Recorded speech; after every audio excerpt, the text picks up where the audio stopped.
Şunu takıyoruz. Bu birinci sürücü kartını takıyoruz. Yaptıktan sonra kart okunuyor diyor. Hoş geldiniz, hoş bulduk.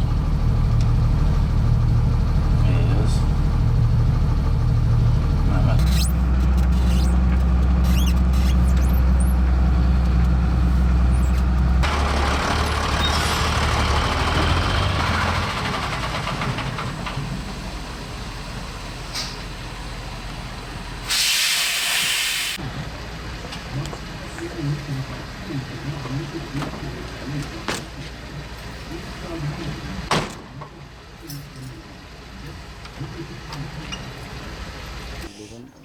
Ankara Altınova nakliyat olarak biz 81 ile evden eve özellikle şehir içi, Ankara içi parça eşya, müşterilerin taleplerine göre hizmetimizi yapıyoruz ve onların istediklerine göre hizmet veriyoruz.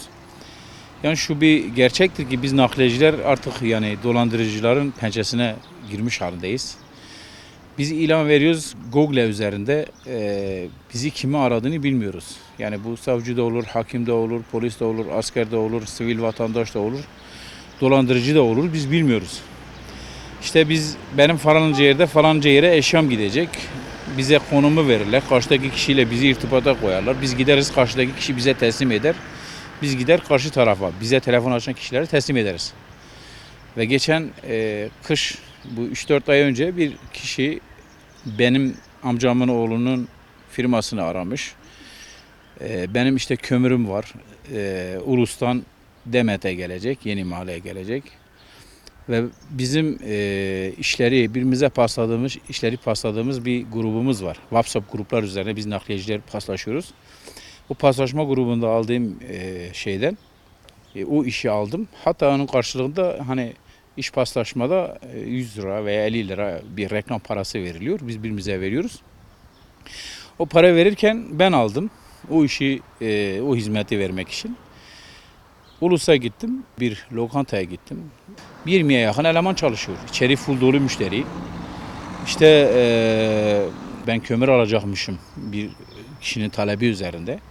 Herkesin sanki haberi varmış gibi. Herkesin gözü pırıl pırıl. Tamam kardeşim, haberimiz var. Ben gittim kömürü aldıktan sonra karşı kişiyi aradım. Abi işte kömürü biz aldık, nereye geliyoruz? Bana konum at ki geleyim. Hatta orada biraz da bekledik. Kardeşim sen sabahtan beri bizi dolandırıyorsun yani. Biz bekliyoruz, zamanımız yok. Sen niye bizi beklettin? Abi işte yanınıza birini gönderiyorum, geliyor. 2-3 dakika durdu, baktım geldi. Abi hemen şu ileriden kaldırım var. Kaldırımın üzerine bırakın. İşte biz böyle iade kömürleri aracımız geziyor. İşte bu tür yerlere bırakıyoruz, gelip iadelerimizi toplayıp gidiyor.